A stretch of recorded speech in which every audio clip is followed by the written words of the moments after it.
Yo, what's up mga katabang? Welcome uli sa aking YouTube channel. Panibagong araw, panibagong vlog na naman tayo at panibagong update na naman tayo sa biyahe mga katabang. So ayun mga katabang, ito pong channel na ito po ang bago kong YouTube channel na ginawa. Kasi po kung napapanood nyo po ang aking YouTube channel dati, ito po yung Pasamok TV, ay hindi ko na po ito mabuksan, hindi ko na po ma-access yung aking email account. Kaya sa kasamang palad, ayun ang nangyari.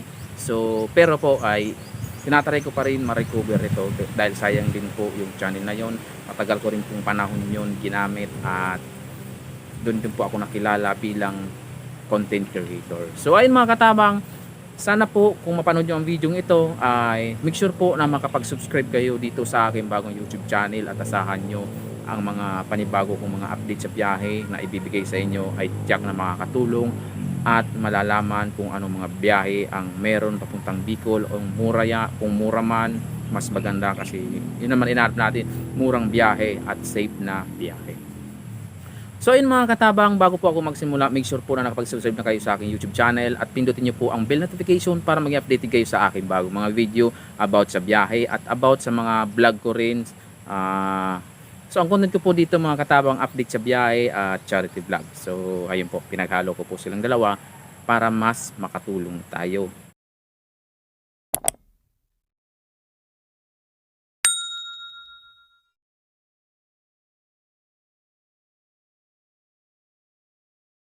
So ayun mga katabang, ito pong i-update natin, ito po ang Mark Ives. Ayan po. Si Mark Ives po kasi ay naglabas ng bagong info about sa kanilang location ng biyahe at kung anong oras ang kanilang biyahe.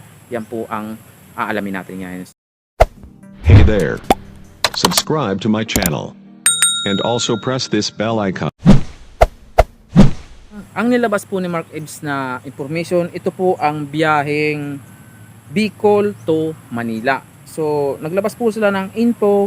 Meron po silang biyahe dito sa Tabaco to PITX. Ang alis po ng bus ay 5 PM ng hapon. At meron po din silang biyahe Sorsogon to PITX. Ang alis po ay 12:30 PM ng hapon at susundan ng 2:30 PM ng hapon.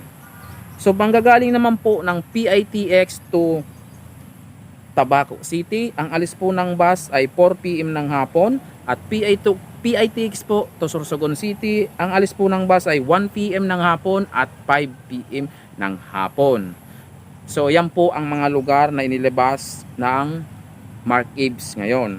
Kayo po ay may katanungan about sa requirements. Ang requirements po, make sure na meron kayong vaccination card at valid ID para sa inyong pagbiyahe. So about naman po sa pamasahe, wala pong ibinigay ang Mark Ives na pamasahe, pero po nagbigay sila ng mga contact details na pwede nyong tawagan. So ito po yung mga contact details na pwede nyong tawagan. Para po sa Tabaco Terminal, tawagan nyo po yung 0906-474-3160. At para naman po sa PITX Terminal, pwede nyo pong tawagan 0936-790-7415.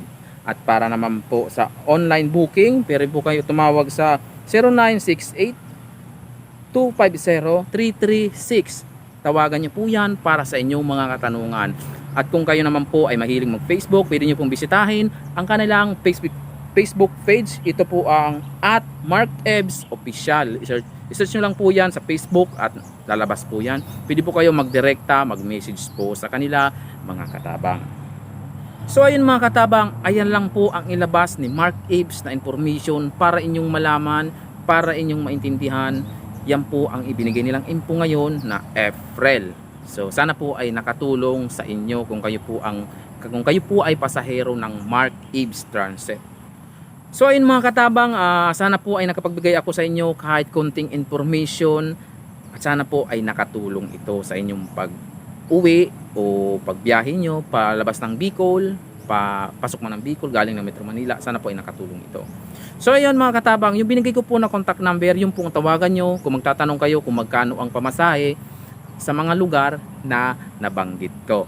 So yung mga katabang, hanggang dito na lang po ang vlog na to kasi po umuulan na. Thank you so much sa inyong panonood and make sure po na kayo ay nakapag-subscribe na sa aking bagong channel. Please subscribe po kayo. dahil po magsisimula na naman tayo sa simula at ayun na nga. Maraming salamat sa inyong panonood. Ako po si Greg Katabang at thank you so much sa inyong pagsayang ng oras at minuto para panoorin ng video ito. Ingat kayo lagi. Bye bye.